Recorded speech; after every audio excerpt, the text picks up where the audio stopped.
आप सभी का स्वागत है हमारे क्वेश्चन आंसर सीरीज में। और आज हम फिर से हिस्ट्री के क्वेश्चंस को कुछ देखने वाले हैं जो आपके लिए बहुत ही इंपॉर्टेंट है। तो चलिए आज का पहला प्रश्न क्या है उसके बारे में देखते हैं। अगर वीडियो आपको पसंद आए तो चैनल को जरूर से जरूर सब्सक्राइब करें और लाइक करें और शेयर करना ना भूलें। तो चलिए देखते हैं आज का पहला क्वेश्चन है, सिंधु घाटी सभ्यता के प्रमुख नगर का नाम क्या है। प्रमुख नगर का नाम क्या है, ये बीपीएससी में क्वेश्चन पूछा जा चुका है इस तरीके से। सिंधु घाटी सभ्यता के प्रमुख नगर का नाम बताइए। ऑप्शन ए है रोपार, बी है लोथल, सी कालीबंगा, डी उपर्युक्त में से कोई नहीं। क्या होगा बताइए। इसका आंसर है बी लोथल। ठीक है, एक्सप्लेनेशन में हम देखेंगे सिंधु घाटी सभ्यता के प्रमुख नगर लोथल था, जिसका पश्चिमी एशिया से व्यापारिक संबंध था। यह एक प्रमुख बंदरगाह शहर था। लोथल गुजरात में कैम्बे के नजदीक भोगवा नदी के किनारे स्थित है। इसकी खोज देखिए, इसमें इंपॉर्टेंट क्या है ये ध्यान में रखना है। लोथल नगर जो है वो गुजरात में स्थित है, कैम्बे के नजदीक। ठीक है, ये भोगवा नदी के किनारे है, ये बहुत ही इंपॉर्टेंट है। लोथल नगर किस नदी के किनारे है, इस प्रकार से भी क्वेश्चन पूछे जा सकते हैं। तो लोथल नगर भोगवा नदी के किनारे स्थित है। इसकी खोज किसने करी, तो आर एन राव ने करी 1953 ईस्वी में। ठीक है, यहाँ से सैंधवकालीन मानव निर्मित बंदरगाह, गोदीवाड़ा, चावल की भूमि, अग्नि वेदिकाएं आदि के साक्ष्य प्राप्त हुए हैं। तो ये सब जो इम्पोर्टेंट फैक्ट्स हैं लोथल से रिलेटेड, उसको आपको ध्यान रखना है। सिंधु घाटी सभ्यता में जो नगरों के बारे में बताया हुआ है, कुछ प्रमुख नगर हैं, उन सभी के बारे में आपको ध्यान में रखना है। अगले क्वेश्चन की तरफ आगे बढ़ेंगे। बिहार राज्य कब प्रतिष्ठित हुआ। बिहार राज्य कब प्रतिष्ठित हुआ। ऑप्शन ए है 1915, बी 1911, सी 1906, उपर्युक्त में से कोई नहीं। बिहार राज्य कब प्रतिष्ठित हुआ। ठीक है, एक्सप्लेनेशन में हम देखेंगे वर्ष 1912 में बिहार ग्रेटर बंगाल से औपचारिक रूप से अलग हुआ था।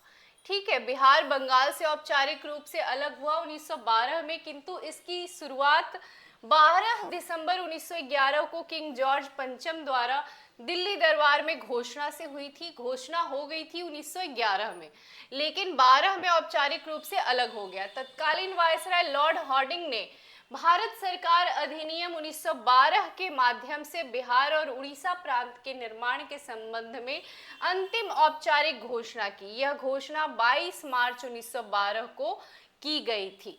ठीक है, तो इस प्रकार आंसर डी होगा, इनमें से कोई नहीं। ठीक है, आंसर क्या होगा, डी उपर्युक्त में से कोई नहीं। तो कोई भी नहीं है, 1911 भी नहीं होगा क्योंकि घोषणा की गई थी। 12 में प्रतिष्ठित हुआ था, इसलिए औपचारिक रूप से अगर देखा जाए तो बिहार 1912 में ही अलग हुआ है। ठीक है, तो इसलिए 1911 भी नहीं होगा, 1915 भी नहीं, 1906 भी नहीं, नन ऑफ द एबव इसमें आंसर होगा। ठीक है, अगले क्वेश्चन की तरफ आगे बढ़ेंगे। निम्नलिखित में से किस राज्य को लॉर्ड डलहौजी के हड़प नीति के तहत शामिल नहीं किया गया था। लॉर्ड डलहौजी के हड़प नीति के तहत शामिल नहीं किया गया था। ऑप्शन है ए नागपुर, बी जयपुर, सी संभलपुर और डी सतारा। क्या होगा, किस राज्य को लॉर्ड डलहौजी के हड़प नीति के तहत शामिल नहीं किया गया था। लॉर्ड डलहौजी ने एक हड़प नीति चलाई थी, जिसके अंतर्गत कुछ राज्यों को कुछ प्रांतों को अपने अंग्रेजी सरकार में मिला लिया करते थे। तो वो उसमें से कौन सा ऐसा प्रांत है जो हड़प नीति के तहत शामिल नहीं किया गया था। तो इसमें से जयपुर जो है वो हड़प नीति के तहत शामिल नहीं किया गया था। बाकी सबको नागपुर, संभलपुर, सतारा, इन सभी को हड़प नीति के तहत लॉर्ड डलहौजी ने अपने अंग्रेजी सरकार में मिला लिया था। 1848 में लॉर्ड डलहौजी भारत का गवर्नर जनरल बनकर के आया। यह भारत में ब्रिटिश साम्राज्य का अधिक से अधिक विस्तार करना चाहता था। इस नीति के तहत डलहौजी ने सतारा नागपुर, संभलपुर, झांसी, बधात, उदयपुर तथा करौली को अधिग्रहित किया, जबकि जयपुर डलहौजी की राज्य हड़प नीति का शिकार नहीं बना। तो ये हड़प नीति है क्या? हड़प नीति उस समय लॉर्ड डलहौजी ने बहुत सोची समझी चाल के तहत ये आगे बढ़ा और उन्होंने ये घोषणा करी कि वो ऐसे प्रांत जहाँ के उत्तराधिकारी अगर नहीं होंगे, जैसे कि किसी पिता के जो शासक है उसका अपना पुत्र नहीं है, कोई मतलब पुत्र को गोद लिया हुआ है, तो उस राज्य को अंग्रेजी सरकार में मिला लिया जाता था। तो इस हिसाब से अगर कोई कानून को तोड़ रहा होता है, अंग्रेजी सरकार के कानून को, तो इस तहत भी उसे मिला लिया करते थे। तो बहुत ही सोची समझी चाल के तहत हड़प नीति को अपनाया गया और बहुत सारे राज्यों को, बहुत सारे प्रांतों को अपने राज्य के तहत मिला लिया गया। तो लॉर्ड डलहौजी ने राज्य हड़प नीति का जो जयपुर है वो उसका शिकार नहीं बना था, जयपुर अलग था। निम्नलिखित में से, अगले क्वेश्चन की तरफ आगे बढ़ेंगे, निम्नलिखित में से कौन आजाद हिंद फौज से जुड़ा नहीं है? आजाद हिंद फौज से जुड़ा नहीं है निम्नलिखित में से। तो M.A. डांगे, प्रेम सिंह सहगल, शहनवाज खान, जनरल मोहन सिंह, कौन होंगे? निम्नलिखित में से कौन आजाद हिंद फौज से जुड़ा नहीं है? M.A. डांगे, प्रेम सिंह सहगल, शहनवाज खान, जनरल मोहन सिंह। इसका आंसर है M.A. डांगे।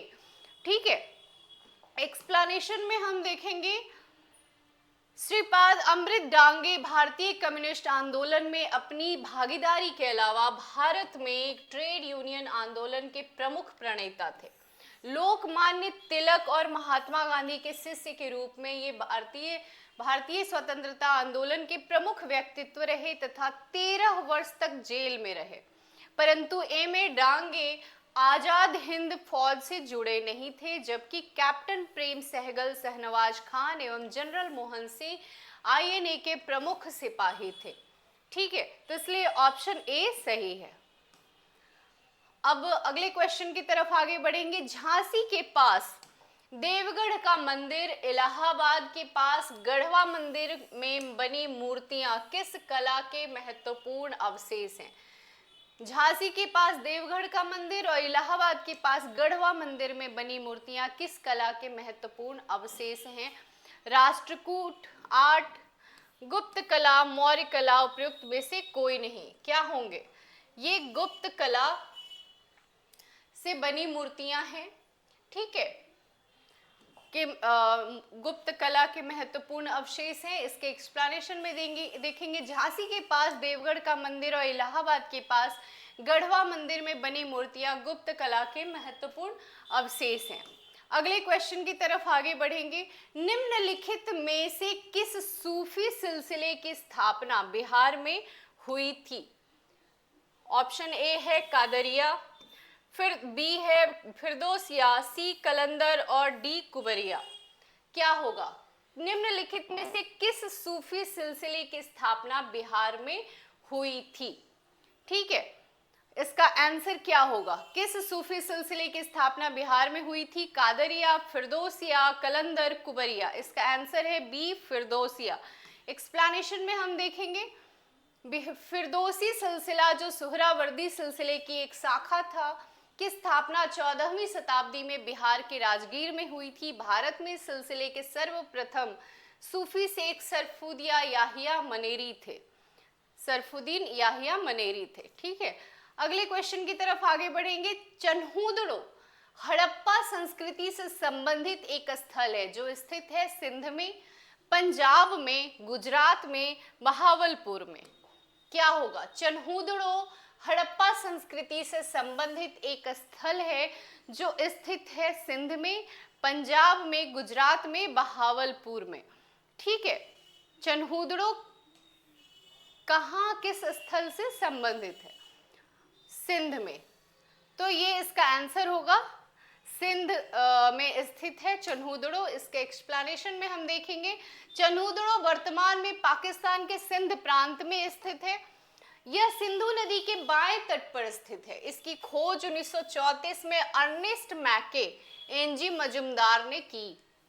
यहाँ से प्रमुख रूप से मनके बनाने का कारखाना, कांस्य गाड़ी, वक्राकार ईंट, लिपस्टिक, बिल्ली का पीछा करते हुए कुत्ते का साक्ष्य प्राप्त हुआ है। ठीक है, लिपस्टिक, बिल्ली का पीछा करते हुए कुत्ते का साक्ष्य प्राप्त हुआ है। ठीक है, तो चन्हूदड़ो जो है पाकिस्तान के सिंध प्रांत में स्थित है। अगले क्वेश्चन की तरफ आगे बढ़ेंगे। प्राचीन भारत में द्वितीय नगरीकरण से संबंधित क्षेत्र था। प्राचीन भारत में द्वितीय नगरीकरण से संबंधित क्षेत्र था। ऑप्शन ए है सिंधु घाटी, यहाँ पे पाटिनी घाटी होगा। गंग मैदान, दक्षिणी तटवर्ती क्षेत्र और पश्चिमी तटवर्ती क्षेत्र। इसका आंसर होगा गंगा का मैदान। ठीक है, सिंधु घाटी इसमें ऑप्शन दे रखा है। प्राचीन भारत में द्वितीय नगरीकरण से संबंधित क्षेत्र गांग मैदान, उत्तरी काली पॉलिश के मृद भांड वाले, मुद भांड नहीं मृद भांड होगा यहाँ पे, मृद भांड वाले क्षेत्र था। द्वितीय नगरीकरण का उद्भव महाजनपदों के आविर्भाव के साथ प्रारंभ हुआ तथा मगध साम्राज्य की स्थापना में अपने चरमोत्कर्ष पर पहुंच गया। समुन्नत खाद्य उत्पादन अर्थव्यवस्था गंगा की जलोढ़ मिट्टी पर सबसे पहले फैलती हुई दिखाई देती है, जिससे न केवल उत्पादकों बल्कि शिल्प एवं व्यापार वाणिज्य क्षेत्र में जुड़े लोगों का भरण पोषण संभव हुआ। ठीक है, अगले क्वेश्चन की तरफ आगे बढ़ेंगे। क्वेश्चन नंबर 9 है वत्स राज्य, यहाँ पे वत्स नहीं वत्स होगा, वत्स राज्य स्थित था। ऑप्शन ए है इलाहाबाद के आसपास, बी उज्जैन के आसपास, सी मेरठ के आसपास और डी वाराणसी के आसपास। वत्स राज्य कहाँ स्थित है? इलाहाबाद के आसपास, उज्जैन के आसपास, मेरठ के आसपास, वाराणसी के आसपास। इसका आंसर है ए इलाहाबाद के आसपास। ठीक है, अगले क्वेश्चन की तरफ एक्सप्लेनेशन में हम देखेंगे। वत्स महाजनपद वर्तमान प्रयागराज के क्षेत्र में स्थित थी। इसकी राजधानी कौशाम्बी थी।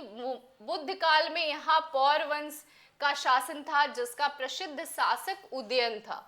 उदयन का प्रेम संबंध अवंती की राजकुमारी वासवदत्ता से थी। उदयन को प्रसिद्ध बौद्ध भिक्षु पिंडोला ने बौद्ध मत में दीक्षित किया था। कौशाम्बी प्रसिद्ध व्यापारिक नगर भी था। ठीक है, अगले क्वेश्चन की तरफ आगे बढ़ेंगे। भरहुत एवं अमरावती सुप्रसिद्ध केंद्र थे। भरहुत एवं अमरावती सुप्रसिद्ध केंद्र थे। ऑप्शन ए है जैन धर्म के, बी है शैव धर्म के,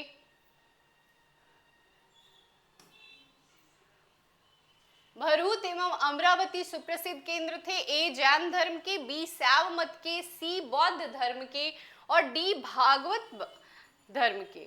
ठीक है, इसका आंसर है सी बौद्ध धर्म के। भरहुत एवं अमरावती सुप्रसिद्ध केंद्र थे। भरहुत एवं सांची के स्तूप की स्थापना मौर्य शासक अशोक के शासनकाल में हुआ था। भरहुत बौद्ध स्तूप और कलाकृतियों के लिए प्रसिद्ध है। अशोक काल में भरहुत की ही तरह सांची स्तूप भी ईंटों से निर्मित था, किंतु शुंग काल में इसे पाषाण से आच्छादित किया गया। अमरावती स्तूप का निर्माण सातवाहन समय में हुआ था। अमरावती व भरहुत बौद्ध धर्म के प्रमुख केंद्र भी थे। ठीक है, तो इस प्रकार से हमने कुल 10 क्वेश्चन को आपके लिए लेकर के आए, जो प्रीवियस ईयर्स क्वेश्चन आपके लिए इम्पॉर्टेंट हैं, जो एग्जाम में पूछे जा सकते हैं। और आपको बार बार हम डेली की तरह आज भी आपको कहना चाहते हैं कि प्रैक्टिस आप करें, डेली करें। टाइम बहुत ही कम है, अब मुश्किल से 15 दिन शेष बचे हैं, तो आप कोशिश करें कि जितना ज़्यादा हो सके प्रैक्टिस करते चले, टेस्ट सीरीज करते रहें। तो चलिए, वीडियो पसंद आए तो चैनल को सब्सक्राइब करें, लाइक करें। धन्यवाद।